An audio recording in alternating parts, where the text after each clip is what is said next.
Shalom. First and foremost, I'd like to give all praise to Yahweh, Ba'ashem, Yahweh Shai, Ba'ashem Rakakadash. Double honors, the elders and apostles of Great Millstone, who are teachers of this truth and sincerity. And shout out to Yakims out there in the four quarters of the earth to proclaim this truth. Braka the Yahweh, Braka the Yahweh Shai, Ba'ashem Rakakadash, Brakatum. So, to get started, I would just, I need prayers, and I know that there are other brothers that need prayers that might be going through similar or difficult times. As we know, we're in hard, enduring times. You know, you already know my situation with my multi-palm who has a broken leg, my dog, you know, that I just got after my other one had died. You know, I just need prayers with that, because like everything else, though, you know, we need to comfort each other and pray for one another. And I also pray for all the other brothers out there that may be going through similar and difficult times. We need each other's prayers during these difficult times, as I know that everything's about to be amped up. As you can see, that we're close to the kingdom, but we got to endure. We got to endure a little bit longer. We got to keep on enduring, you know. But we also need to pray for each other, to lift each other up, and to comfort each other. And the greatest comfort of all is knowing these scriptures, knowing that the times at hand, that eventually our suffering will be over with, and the new kingdom will come where we won't have to suffer like this anymore. So, you know, as this begins with the Ukraine conflict, which is part of the Third World War as well, you know, because all nations will be at war. You can hear wars and rumors of wars, famines, pestilences, earthquakes in diverse places. I mean, you hear about that all the time. And of course, you know, people rising up and fighting against each other, infighting, you know, as in civil war, civil unrest, all happening.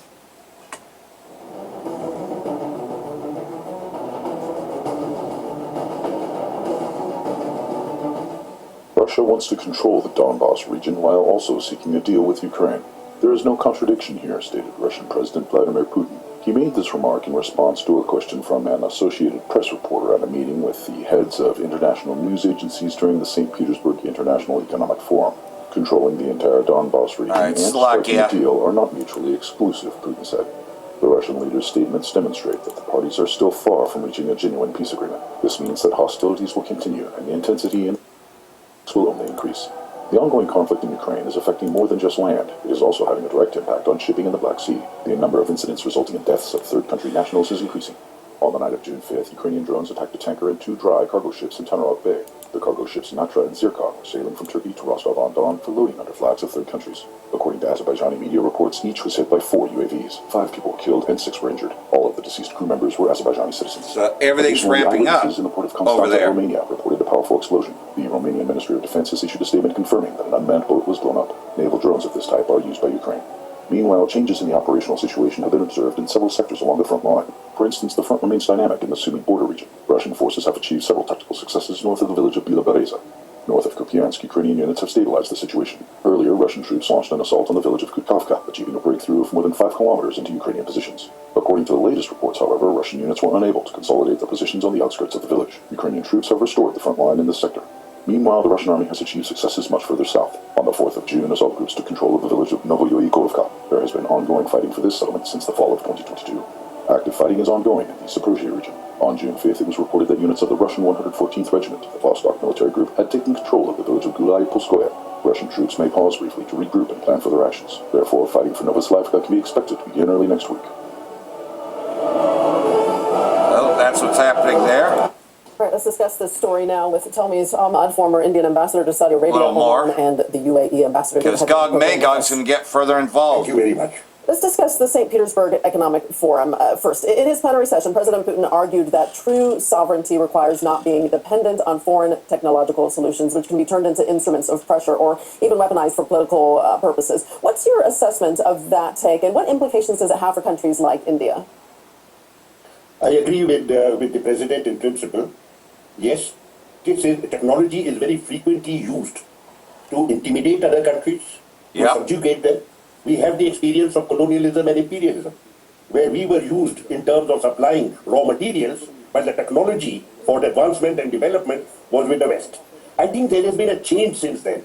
There is now a far greater symmetry with regard to technological capability. I think that there are many countries today from the global south that have advanced forward. So the kind of imbalance that you had earlier, where the West was dominant, has now gone. Having said this, it is an old mantra that I use very often, and that is imperialism never gives up. The West has not yet recognized the fact that the world order has changed significantly from the time when they were dominant. And it's a new world order. In terms of their power and their capacity, they will continue to use it to subjugate other countries. Happily, many countries like Russia, China, India, and several others in the Gulf have become quite capable in regard to technological capacity, and I think we are working with each other far more than we could have done earlier, and that is what is the future for all of us. Yeah, Putin discussed that, saying that technological leadership is gradually shifting from the West to the BRICS countries. So what factors are driving this shift?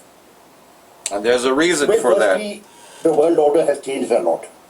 The kind of asymmetry that used to be between the developing countries that were colonized by Western power and the colonial masters who had control over the technology that had emerged from the Industrial Revolution, I think much has changed since then. Far better education systems, far better leaderships that we have, a much greater access to the achievements that are possible, and far greater camaraderie between developing countries has, I think, ensured that we are now we are on a much greater. The playing field has become much more even than it used to be earlier, and also there is great partnership. I must say that there is a sense that we should partner with each other. For example, take a look at the Gulf countries. Many of them use Indian capability and they want to become a technological hub, and we are working together as partners in that area. So I think a far greater capability, far greater confidence, and far greater partnership have ensured that the playing field is now much more even than it used to be earlier. Yeah, certainly. The Russian president said the world is moving away from reliance on a small number of Western financial centers and instead embracing a more multipolar financial architecture, particularly in the global south. How much do you see this trend in India, and what does that look like in practice? There is concern in India with regard to power asymmetry in the financial sector. The global economy is today very much dependent on the dollar, and very often we have crucial exchanges that take place through the dollar. But I think there is now a growing desire that this is now past its use by date. We should move on, largely because the Americans have grossly misused their control over the dollar. Their own economy is in a shambles. They have a huge deficit.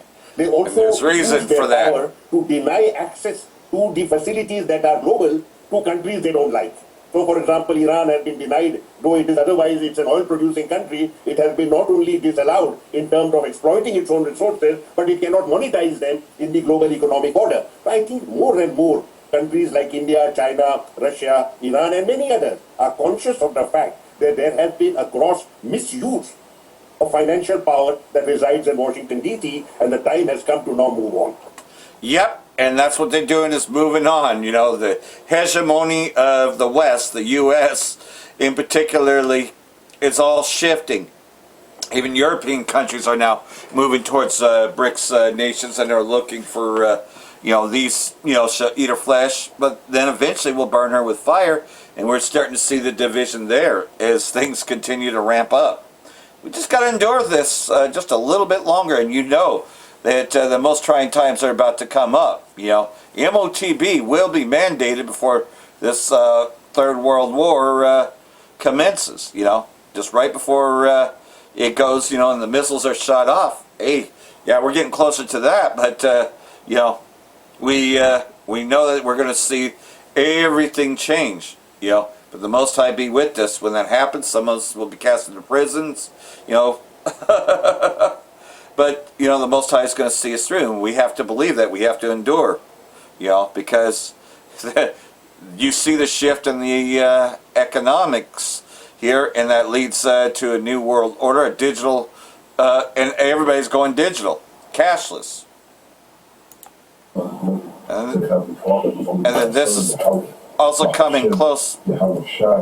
The Third World War. Use Copyright Act disclaimer under Section 107 of the Copyright Act of 1976. There's a brother that put this up. Such as comments, research, news reporting, and prophecy. We will say. We'll play some of this. So, and prophecy. As always, let's give all the praises and the glory to the Heavenly Father, whose name is Yahweh, which is only the Son. whose name is Yahweh Shai, who the world ignorantly calls Jesus Christ, and blessed the apostles, the elders, the bishops, the great son. Shalom to you, shalom to the hopefully elect brothers and sisters of the true children of Israel. Shalom to you all, and to the Israelite foreigners that scattered to the four corners of the world. Shalom to you too. So, as you can see from the title, is Iran preparing nuclear bomb tests? And the heavens shall be rolled together as a scroll. Revelation, not Revelation, Isaiah 34. Is it Revelation, but Isaiah 34? Basically, is Iran preparing a nuclear bomb test? Well, everything I've been hearing lately, is that they have the bomb and they're preparing to inform the Americans of a certain date that they're going to test the bomb, so that they know that the activity that's taking place, that may look like a massive earthquake or what they call it, a seismic movement within Iran, is going to be the nuclear bomb test. So this is Colonel Wilkinson speaking on it. There's quite a few people now that have been confirmed that they have the bomb and they're getting ready to test it. So let's just play this. By the way, Iran's getting ready to conduct a nuclear test, probably. It's about 60% assured now, I think. And it's a long backstory, but we knew it was going to happen. We knew that they had probably reconsidered once the Ayatollah was killed, or when he was killed. And we're going to have a wholly different situation when Iran explodes a weapon and everybody knows that they're a nuclear power. An entirely different situation. Question is, will it be more positive or decidedly negative? Are you corroborating the rumors that Larry Johnson and Pepe Escobar have also stated that Iran does have a nuclear weapon? Not just that. Professor Emeritus at MIT, Ted Postal, and I have been talking about this for a long time. And I agree with him. And I did the negotiations up close and personal with North Korea when Kang Sak-ju and Yi-gun turned to our representative in Pyongyang and said, put your economic package away, we already have nuclear weapons. We have 6 to 12 of them. Boy, what a shock that was for Jim Kelly to get that information, and even more so to bring it back to Colin Powell. But that's how quickly they got them, and we thought they were still, months, if not a year or two away. They already had 6 to 12 weapons. So Ted's theory is that they have something underground, deep underground, unknown to Mossad or CIA or any intelligence services, except possibly the Chinese or the Russian. And they have all the ingredients there, and they were just waiting to marry them up: warhead, fissile material, missile. And they've done that now. And Ted puts a 60 to 80% probability on it. And when Ted does that, I listen. So it would mean that the information I got in New York when I met with Ahmadinejad at the UNGA, and he put his foreign minister in front of me, he spoke fluent English. Ahmadinejad had to have a translator. He spoke some English, but he used a translator most of the time. The foreign minister looked at me and said, "You're a military, aren't you?" And I said, "Yes, sir, I am." You know the word operationalize, don't you? I said, "Of course I do." He said, "What do I have to do to operationalize the fatwa? Do I need to go to the UN Security Council or to the Oval Office and on bended knee spread blood on the floor and tell you it's anathema for Islam to have a nuclear weapon? We do not kill civilians. Nuclear weapons, by order of their nature, kill civilians massively. We do not want them." I believed him. And therefore I supported the JCPOA fully, because I didn't think they had made a decision to build a bomb. Well, we changed that. Be careful what you wish for when you don't have a strategy to gain it. We're forcing Iran to go nuclear. One of our viewers. And force Iran to go nuclear. So, and he's referred, like I said, there's a lot of reports now coming out. Look at a number quick, short. This is Larry The Most High is speeding things up. He's been interviewed on Mario Nafal's podcast channel, and he's basically saying, yeah, he's confirmed it, yeah, they're getting ready to test the bomb, right? And they need the world to know that they have it. They've got the smoking gun, right? So let's listen to what Larry Johnson says here, once again. I do want to ask you a few more questions, if you don't mind, on the story we discussed in the last few days about the nuclear weapon, the possibility that Iran has a nuclear weapon. And I was just having a chat to Pepe about it. Yep, proof that there will be a nuclear war. We talked about it. I'm not joking. We talked about it live. The source is known. So from what I understand is that the requests from the Iranians is that, number one, no more nuclear talks. They don't want to talk about the nuclear program. Right, that's dead. That's dead. So, in other words, they don't want to deal when it comes to the nuclear program. No nuclear deal, nothing like JCPOA. And if there's escalation, they will demonstrate the nuke, correct? Correct. That's the simplest way to put it. And remember, that is what the Pakistani source, well, it's not just what the Pakistani source is saying. The Iranians did say that. And the United States intercepted it. I think we talked about this last night. That conversation, which was, I did after we talked, confirm that it was on a non-secure line. And I think that was a deliberate choice by both Iran and Pakistan, because they wanted to make sure that the United States heard without them having to go tell the United States what was being said. This way, the U.S. would know that this is what they were really saying when the U.S. was the president of the room. We talked about, in our last few conversations, we talked about what the sources said. Now, I want to ask you to speculate on top of it from, the people you spoke with, not sure if you have more information. Who do you think the nuke came from? I know there's a few possibilities. How many warheads do you think they have? And I know there's different levels to a nuke. Would you consider, I don't know the terms for it, but there's ones that will be smaller that have a more limited impact? What they call a tactical nuclear weapon, which is, I think that's sort of a silly concept. It's not like you get a small, it's still bigger than what went off in Hiroshima and Nagasaki. And I don't think you'd find anybody in Hiroshima and Nagasaki go, oh, that was just a little explosion. So where would you guess they got it from and how many warheads? I know this is you speculating beyond the source. Yeah, so in my opinion, Iran got guidance, assistance to build it. But they had all the engineering capability. They may have asked for and received some highly enriched uranium beyond what they already had. But they would have at least 3, I think, because they understand they're going to do a demonstration. And so let's explain how a demonstration would go off. They would inform the United States, and then I know that the United States would inform Israel that at 11 a.m. Tehran time on June 28th, we are going to detonate a nuclear weapon. It'll be underground. It's not going to be above ground. And that way, they'll know the time and the place roughly. They'll give a general coordinate. And then when it detonates, it's going to set off seismic shocks. And so that way the United States knows nobody can predict a seismic shock at a precise time. So that's a way that you can confirm, they detonated a nuke or something that could create this seismic shock that was recorded around the world. And what we would see is earthquake reported in Western Iran or something.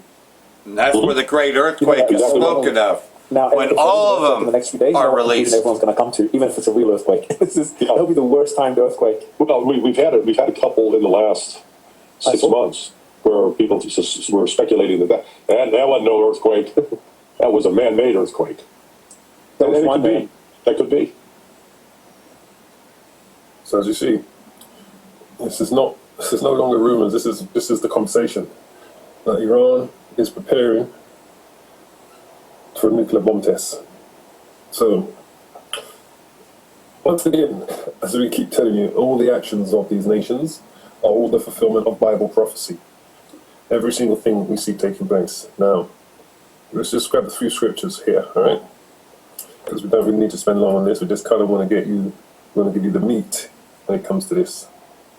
What the Bible says regarding what we are going to witness.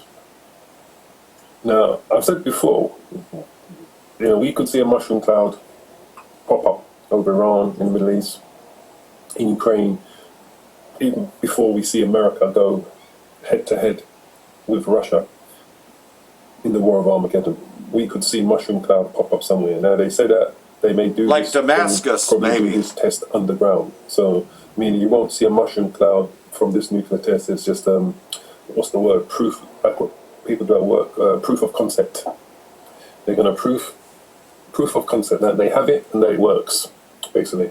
Now, as the scripture says here, the prophecies are quite clear on what we're going to see, what's going to take place in the world. So, part of today's title comes from Isaiah 34 verse 1. Isaiah 34 verse 4, basically. Now, we go into this all the time, and this is what the Lord is doing by raising up these nations to have the weapons of warfare that's going to be required to play a part in the War of Armageddon. These nations that are going to play a major part in the War of Armageddon. Iran is one of those nations. The Bible refers to Iran as Persia. Today we know it as Iran. So when the Lord says here, come near you nations to hear and hearken you people, let the earth hear and all that's there in the world and all things that come forth of it. This is an end times prophecy that we are reading here. So when it says, for the indignation of the Lord, which is the righteous anger, the word indignation means the righteous anger of the Lord is upon all nations, because it's going to be a world war. But the main players are going to be the ones that possess thermonuclear warheads, right? And there are 10 nations that possess these weapons currently. And his fury is upon all their armies. He has utterly destroyed them. He has delivered them to the slaughter. This is what's going to bring the nations together. This is what's going to bring the great slaughter across the face of the earth, is this nuclear war. All right? The earth is not going to be destroyed. The earth is not going to be done away with. Nations are going to go to war. certain nations are going to be completely destroyed, like America, Babylon the Great. Israel will be completely destroyed, but Israel will be rebuilt up after the war. Israel, what we know today as Palestine, Israel, the state of Israel, what they call today, will be destroyed by thermonuclear warheads and by the Lord himself. But it will be rebuilt up after the war. But the nation that will not come back after this war, there's only one nation that's not going to come back after this war. That's America, Babylon the Great, which is America. So the scripture says, their slain also shall be cast out, and their stink shall come up out of their carcasses, and the mountains shall be melted with their blood. And this is the point here. And all the hosts of heaven shall be dissolved, and the heavens shall be rolled together as a scroll. That's going to take place when these nations unleash their thermonuclear warheads on each other, right? Mainly America and Russia, right? But Iran will be a part of this war. North Korea will be, India, Pakistan will be a part of this war. The European nations will be part of this war as well. These are the major nations. Turkey. You're going to have countries that are not going to really be playing any or very little part in this war. Like, many countries in Africa ain't going to be playing any part in this war of Armageddon. Just a few of them. Ethiopia, Libya. I think there's something like, I don't remember, there's something like 30 odd countries in Africa. So it'll just be, like half a dozen that will be playing a part in this war, all those countries in Africa. It's mainly going to be the European nations, the Edomite nations, and the Ishmaelite, the Arab nations, and the Persians, which are the Iranians. But there are a couple countries in Africa that's going to take part. So what we're going to see from these nuclear warheads is the heavens going to be rolled together as a scroll, and all their hosts shall fall down as the leaf falls off the vine, and as a falling fig from a fig tree. So, like everything else, so you can catch this brother's video on his channel. I'll show it to you. And we're going to get into that in a minute. But nonetheless, though, as you can see, his channel is Children of Israel here on YouTube. So you may want to check that out to get the rest of the video, the rest of the good stuff. Now going on to the next. Well, it's easy right now to think that nothing makes sense when it comes to the economy. The Great Reset's going to happen before strong here from the television. The MOTB will be mandated through this Great Reset. GDP is fine. Jobs are fine. The experts are telling you, don't worry, everything is totally under control. Just sit back and live your life. But then you go to the grocery store, and it's a little hard to do that, right? You fill up your gas tank. You open up your insurance renewal. You look at your credit card balance, as more Americans are living off credit cards right now. You look at your mortgage payment. Or worse, you look at the housing market and realize, hey, buying a home feels impossible right now. Like, how can I afford to do that? Rents are going up. So you start asking the obvious question, if the economy is supposedly doing so well, why do so many Americans feel like they're falling behind? Like, it's great for Ivanka Trump and Jared Kushner. They can buy their own Albanian island with beachfront property. That all seems great for them. But what about us, right? So this is the real economy, not the economy on CNBC, not the economy like in a White House press release, not the economy that's being measured by some government statistic that gets revised 6 months later, which it always does, and they're like, oh, it was actually way worse. I'm talking about the economy right now around your kitchen table. And around that table right now, millions of families are having the same conversation, like, why does everything cost more? Why am I paying 3 times more now for milk, butter, basic necessities? Why does our paycheck not go as far, and why does it feel like no matter how hard we work, we're still losing ground? I saw a viral image just a few days ago, someone holding up, I think, a receipt from going to, I don't know, if it was like Sonic or something like that, and they showed the food that they got for their family at a Sonic drive-thru, like from just 8 or 9 years ago. And it was like a third the cost. Like, yep. What, are they getting more burgers now? You're getting like 3 times the amount of fries? No. So credit card debt is still sitting above $1 trillion. Household debt is near record highs. Delinquencies are not just some abstract. And it's going to get worse. People are falling behind on car payments, student loans, credit cards, mortgages. At the same time, Washington's telling us everything's fine. Yeah, like this operation that should be able to fix my multi-palm's leg. By the way, someone else I talked to about this, she said she had a similar experience with her dog's or her cat's leg, which dogs and cats are almost equal. But guess what it was in the 90s for that surgery, which at the time she didn't have the money for, but she did some home remedies. $400. I just said 5,000 plus now. That's how fucking, that's hyperinflation. It's also a ransom, by the way. If you know that you can do something, but you won't because you want people to fork over a ransom that they don't even have. $400 is compared to 5,000. Let's be real about it. I mean, come on. How much fucking money do you need to do the right thing? See? That's just it. Esau can't do the right thing. He is fucking wicked as fuck. And that's why I can't wait for this fucking place to be destroyed. I'm fucking tired of Esau. Man, we got to get out of this place. As many brothers have put it, man, we've got to fucking get out of this place. I mean, Kevin Hassett come out on the White House lawn, beautiful flowers behind him, everything's fine. Things are doing great. And President Trump telling all of us that, Americans are happy to pay higher gas prices. Yeah, he just said that. Really? I walk down the street, ask any of your neighbors, are you happy to pay 3 times more for gas because of Iran? Chances are they're going to look at you askance. And the reason it's not fine is because the system is not designed for the average person. It's designed for a very small group of powerful institutions that know how to profit from crisis. They profit from debt, they profit from inflation, they profit from war, they profit from just like a veterinarian. The average American gets shafted and gets the bill. Yep. Just like veterinarians. And I will say that. Since 2020, government central banks have pumped trillions of dollars into the system, the national debt. Doctors do it too. It seems like fake money, fake numbers. Like, how is that even possible? Try to wrap your head around $39 trillion. You can't. Back in the year 2000, it was under $6 trillion. He that lays himself up with thick clay. Social studies teacher, Mr. Vogt, one of the greatest guys ever, he said, it was nearing, I think, like $1 trillion at the time in like 1993. And he said, try to wrap your head around that. We all couldn't in that classroom. He'd probably lose his mind now, $39 trillion. Today, it's nearly 7 times the amount that it was back in 2000. Somehow, the people who created this problem keep telling us they're the only ones that can fix it. Right. But every new dollar created does something very simple. It makes the dollars already in your pocket worth less. That's why I always say savers are losers. As my friend Robert Kiyosaki likes to say, every dollar you have in the bank today is worth less tomorrow. You may not notice it the day that it happens. No one's sending you a letter saying, hey, congratulations, your money is now worth less. But you feel it slowly. You feel it when the eggs are more expensive, when beef is more expensive, when electricity is more expensive, which it is. Yep, all of that. In Colorado, price per kilowatt hour is now up significantly. Why? When your insurance suddenly goes up again, basic family night out, going to the movies, want to go to Red Robin? Well, live large, going to Red Robin. And that's not an Ivanka Trump dinner, but it's something I love in my family. But my God, look at the price. It's crazy. Go to Chili's? Oh, you're living large going to Chili's. I love Chili's. Or Raising Cane's. Converters you ever have. I know it's like underrated, but holy smokes, like, what? Why am I spending almost $200 going to Chili's? What the hell happened here? And inflation is not some like mysterious weather event. It's not a hurricane. It's not a tornado. It didn't just happen out of nowhere, natural disaster. It's the consequence of policy. It's the consequence of massive debt. It's the consequence of printing money, spending money we don't have, and then asking ordinary Americans to absorb the pain. Oh, I don't know if you saw on Thursday what happened. Congress decided to send an additional loan amount, billions of dollars to Ukraine. What? Isn't that what President Trump ran on? We're not going to send any more money to this corrupt government? But okay. Yeah, the Israeli state merging together with the U.S.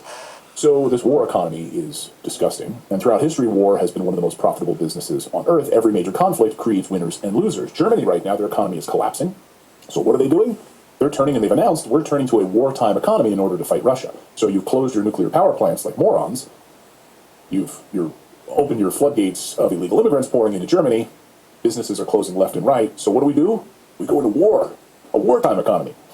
So in all of this, the losers are obvious: families, soldiers who aren't getting any of this increase in pay, civilians, taxpayers, working people, people who pay all of this through higher energy prices, higher taxes, more inflation, more debt, more uncertainty. There are always winners: defense contractors, energy traders, commodities players, reconstruction companies, banks, institutions that are positioned before the average person even understands what the hell is happening. Ukraine, the Middle East, energy disruptions, shipping, supply chain shocks. Every new crisis becomes a new opportunity for somebody. And while the average American is standing in the grocery aisle deciding what they can afford to put back on the shelf or take home that day, someone else is making billions of dollars off of this chaos. Somebody's making a lot of money off of that $18 burrito that used to be $5. Yep, exactly. And, that's for the good burritos. Even Taco Bell burritos, the cheapest of them. Yeah, it's not $1.79 for their 7-layer burrito anymore. I don't think they even make the 7-layer burrito. They have the 5-layer burrito. So you can spend $3 or $4 for it alone. Huh. Don't even get me started on the Grand Meal. The Grande Meal used to be... I'll go ahead and say it. The Grande Meal used to be, 12 tacos, right? Or 12, you could split it, 6 bean burritos, 6 tacos, soft or hard. And you got the taco salad, and you got the Mexican pizza. Well, they cut off the Mexican pizza, the taco salad from that. $24 now at Taco Bell for the dozen tacos. It's ridiculous. They still have those box deals, but you know what this is all leading to, right? Hyperinflation. I mean, we're already here in hyperinflation. They just didn't tell you it's hyperinflation. They just told you that, yeah, we're going to see a little recession. We're going to see a little bit of this, but I think that we're going to win in the long run. I mean, that's what the King of Babylon keeps on telling everybody, right? Senate advances ISIS enforcement funding. Republicans of the Senate advanced massive funding for ISIS despite multiple attempts to amend the bill during marathon votorama. This bill will provide close to $40 billion for ISIS, around $25 billion for Border Patrol, and a further $5 billion for other ISIS-related needs. Republicans of the Senate advanced the massive funding for immigration customs enforcement. I just call them ISIS because they're terrorists. So pretty much, though, you can see that this is what's happened here. On this vote, the yeas are 52, the nays are 47. This bill, as amended, is passed. Yep, the 1% that's always making money. They're happy about it. They're the ones getting the money.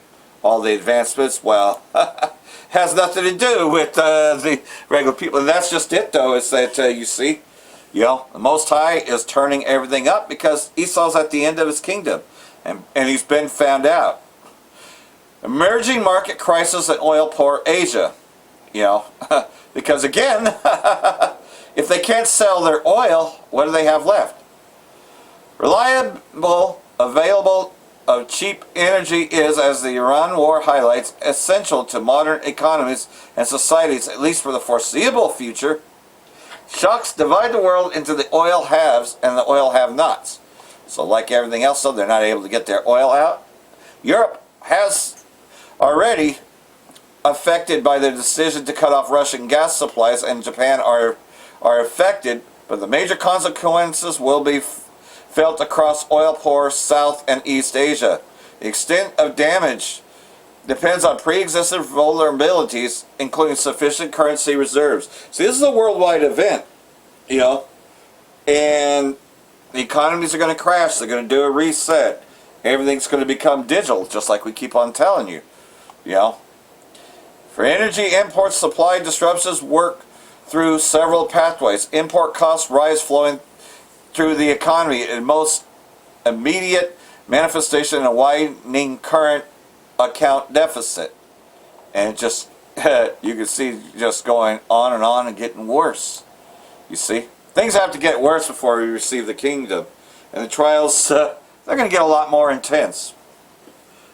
U.S. wants to send frozen Iranian assets to Gulf allies. Oh, that's going to spark up quite a bit, right? Because they also said they'd do the same thing, that they were going to take the frozen Russian assets and give it to Ukraine. Remember that? Well, same thing here. The Trump administration is seeking to redirect frozen Iranian assets towards rebuilding energy and other infrastructure damaged by Tehran's retaliatory strikes in Gulf Arab states hosting U.S. military bases.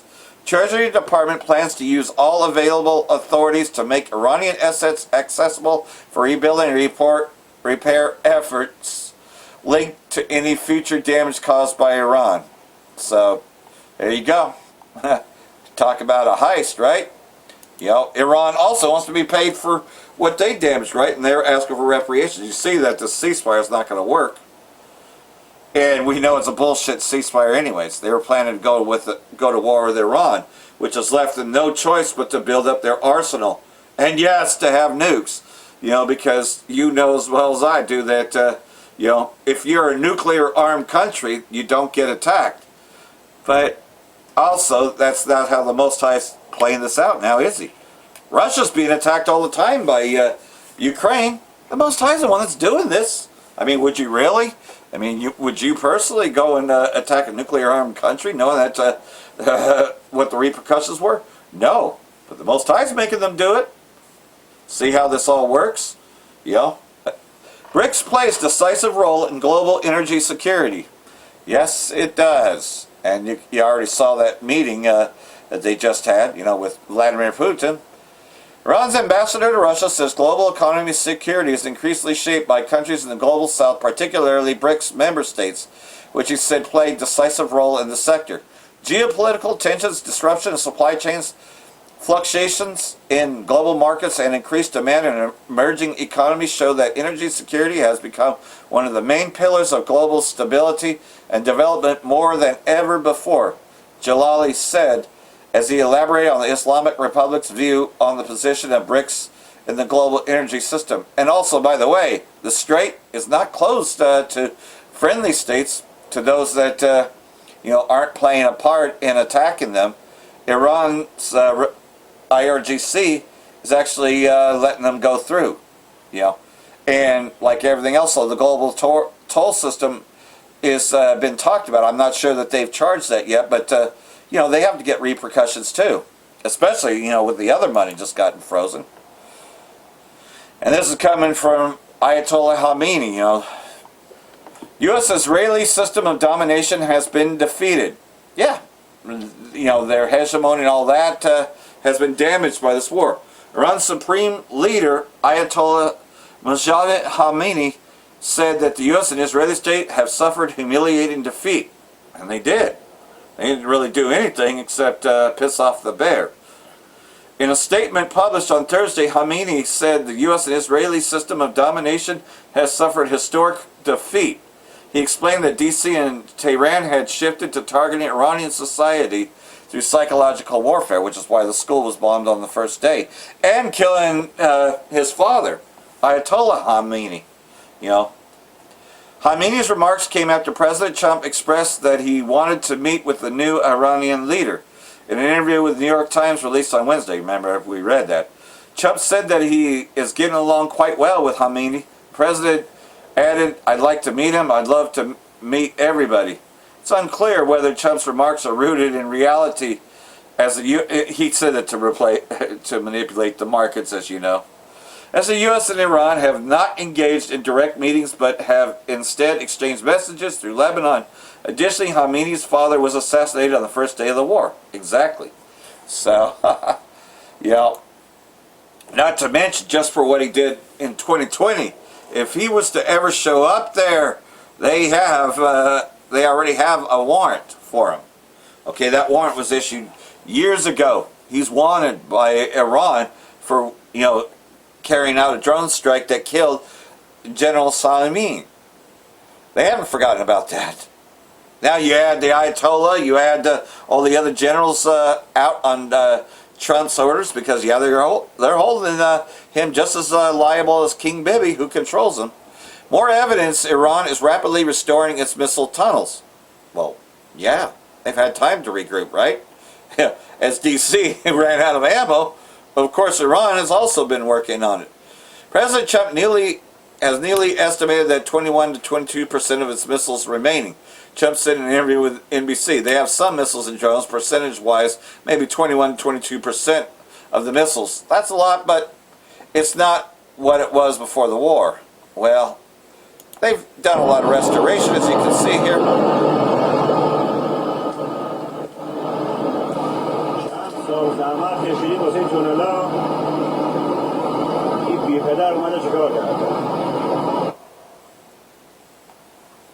Yep, and hard to penetrate it is, because you've seen how many retaliatory strikes they did throughout that part of the war. The U.S. military is good at delivering tactical successes, and entombing and suppressing the Iranian missile force is a great example of that, said Lair. However, if that isn't accompanied by a set of reasonable strategic war aims and an achievable theory of victory, it can end up being a strategic failure.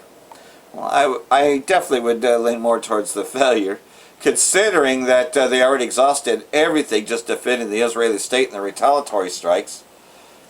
President Trump has been touting the near annihilation of Iran's arsenal and has lately said the rest of its launch sites could be taken out in a day if he gave the order. So, it's hilarious that he even thinks that. Tehran retaliates for defensive U.S. strike against Iranian island. American terrorists targeted Qasem Island for the second time this week to prevent an alleged immediate drone threat.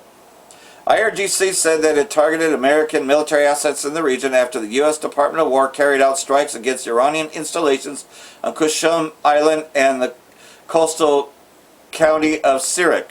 U.S. terrorists intercepted a Iranian one-way attack drone launched toward the Strait of Hormuz. U.S. Central Command said on X Friday, claiming the drones posed an immediate threat to regional maritime traffic. Yeah, so like everything else, here's some of the footage here. You can see that indeed they did bomb the island. So we know that Iran will and has retaliated for this.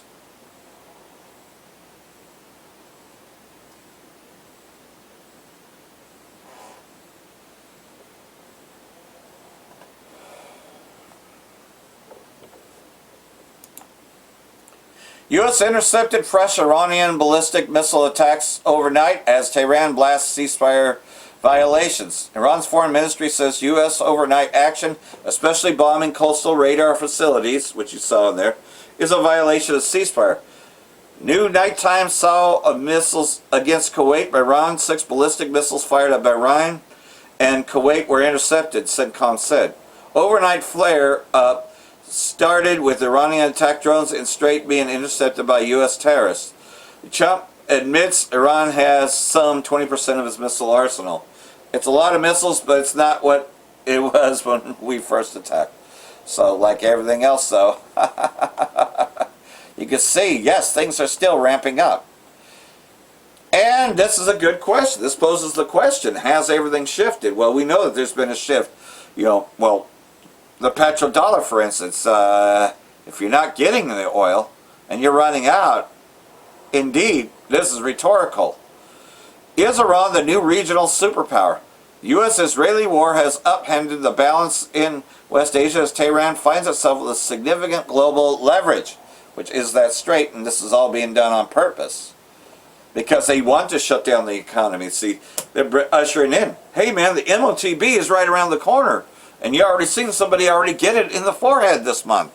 It's June, and everything is moving towards that. Both the current war and the 12-day war in June 2025, Iran's deterrent strategy was based largely on offensive defense,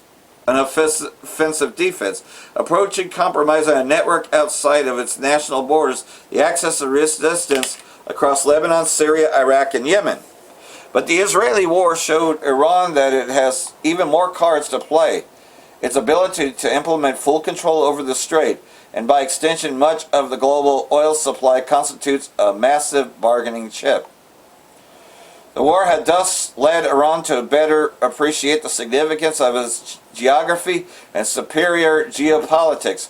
By expanding the war across the region and attacking U.S. assets in the Gulf, Tehran has further highlighted the vulnerability of the global economy.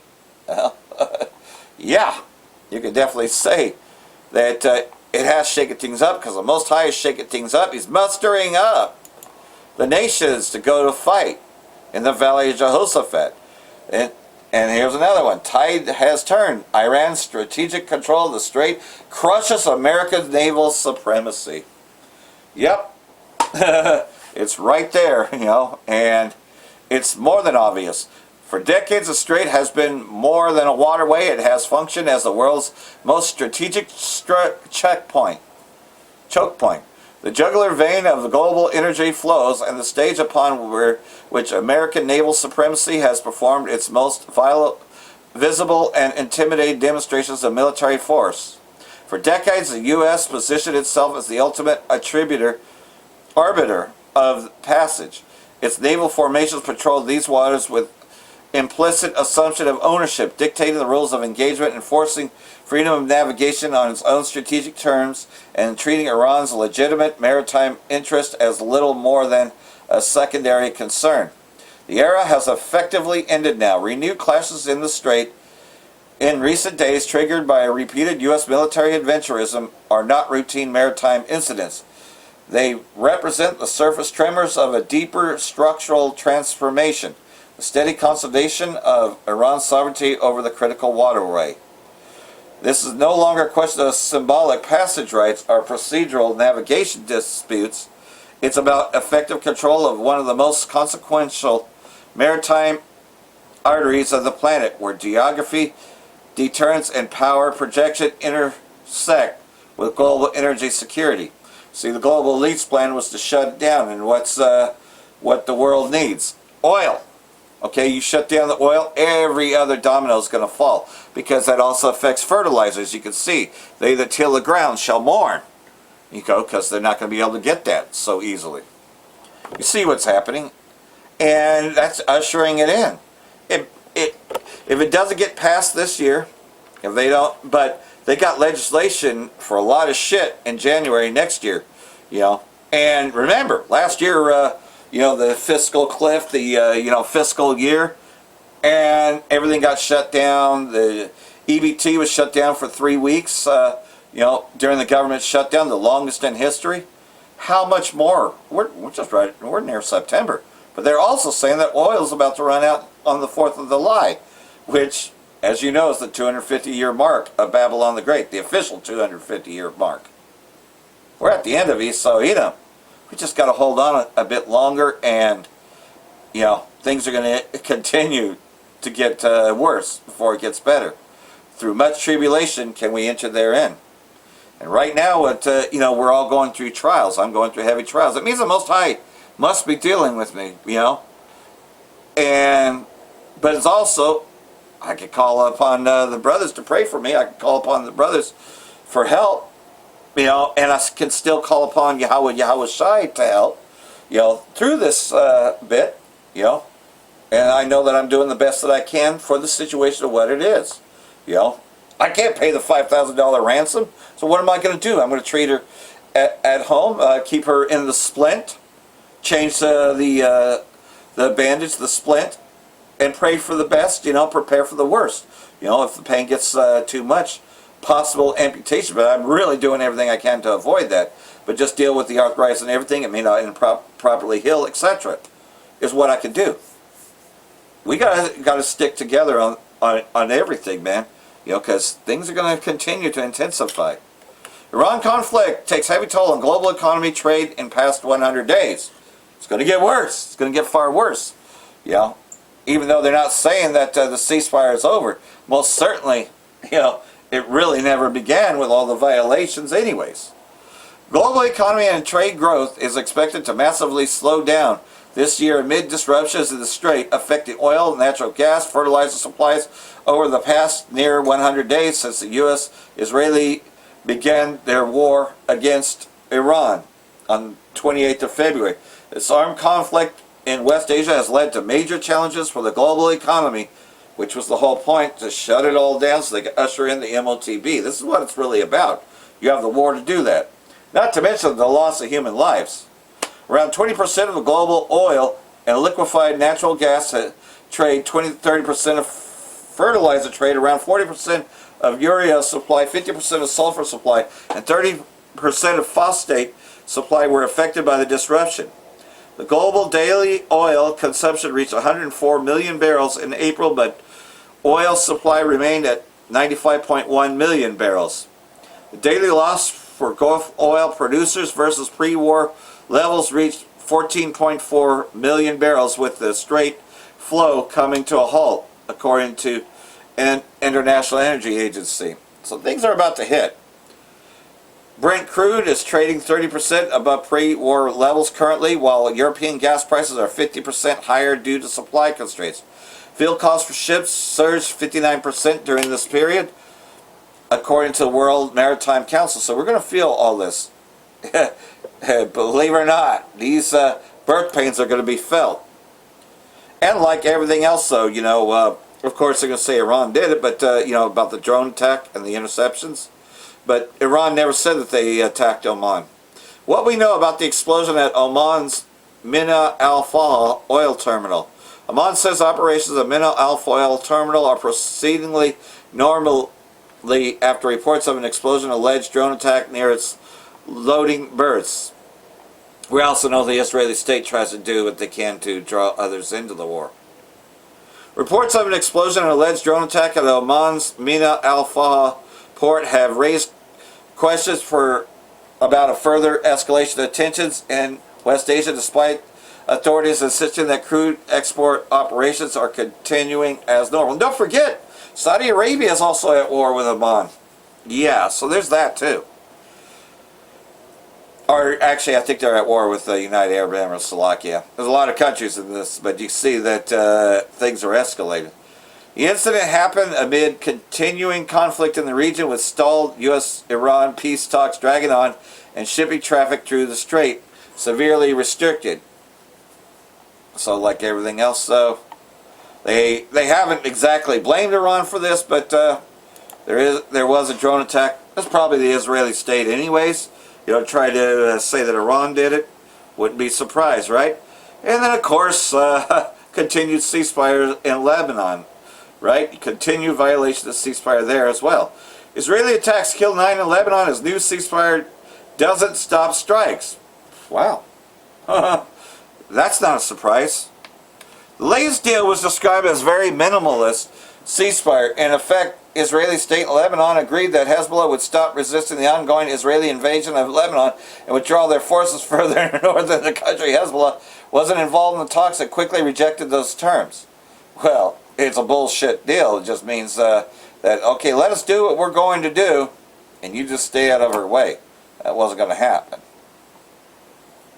The plan seems to be for Israel continuing striking Lebanon and at more or less the present level, which has killed several hundred Lebanese since mid-April, with some vague conditions that Hezbollah would stop opposing the Israeli occupation of southern Lebanon. Yeah, I don't think that that was part of the Iran ceasefire deal anyways. You get some scriptures here before I close this out. So, this is going into the righteous anger of the Most High, his indignation, and where it is and why.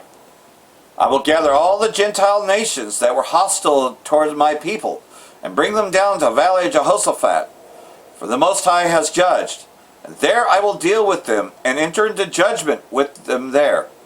For their treatment of my people, my inheritance Israel, whom they have scattered among the nations, and because they have encroached on my land and divided it up. Well, you already know that you got these bastards claiming to be Israel when they're not, you know, aka Amalek.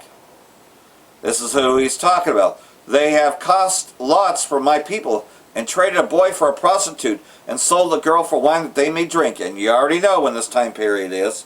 But pretty much, though, it's going into the slave trade, aka Psalm 83.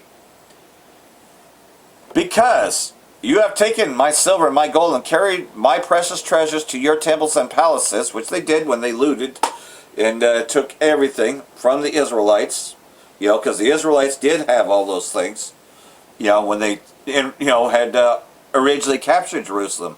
Hey, Mosiah hasn't forgotten about that either. And sold the children of Judah into and the children of Jerusalem to the Greeks, so that you may send them far away from their territory. And that's talking about the transatlantic slave trade right there. Behold, I am going to stir them up from the place where you have sold them and return them to their land. That's getting ready to happen. And that is via the chariots when he pours out his indignation. And, of course, I shall return your action of retaliation on your own head, meaning that he's going to punish all of them. That's what's happening. You know, when we get the kingdom, this is what's going to happen with Yahushua ruling. And I will sell your sons and daughters into the hands of the children of Judah, and they will sell them to the Sabians, to a distant nations, for the Most High Yahweh has spoken. Proclaim this among the pagan nations. Prepare a war, stir up the mighty men, let all the men of war come near, let them come up. Well, that's what's happening now. So you know what's about to happen when we get control, you know, when Yahushua, you know, brings us back to our restoration, when we get the kingdom. You got that, and now, you know, as we get ready for that, this is what he's going to do in that land. Proclaim this among the pagan nations, prepare a war, stir up the mighty men, let all the men of war come near, let them come up. And that's talking about, you know, all the surrounding nations in that valley. Hurry and come, all you surrounding nations, and gather yourselves there. Bring down, O Lord Yahweh, your mighty ones, your warriors. Let the nations be stirred to action and come up to the valley of Jehoshaphat. For There I will sit to judge and punish all the surrounding nations. And that is by nuclear war. And when Yahushua and the angels destroy the rest of the forces of Gog and Magog, which is going to be the superpower that brings down Babylon. He's going to totally take out Edom. And that's what's going to happen. Put in the sickle of judgment, for the harvest is ripe. Come tread the grapes, for the winepress is full. The vats overflow, for the wickedness of the people is great. Multitudes, multitudes in the valley of decision. The day of the Lord, Yahweh Ba'ashem, Yahushua is near in the valley of decision, where judgment will be executed. That's where this Third World War is going to take place, and we're seeing everyone being called to action. But before that Third World War comes, we're going to be tempted with the MOTB. Do not be like that other brother that, I didn't mean to put it that way, but don't be like that two-third Jake that is all bragging about how the mark of the beast in the forehead can do all those things. Don't listen to false prophets, as this is the year of apostasy and great sellouts.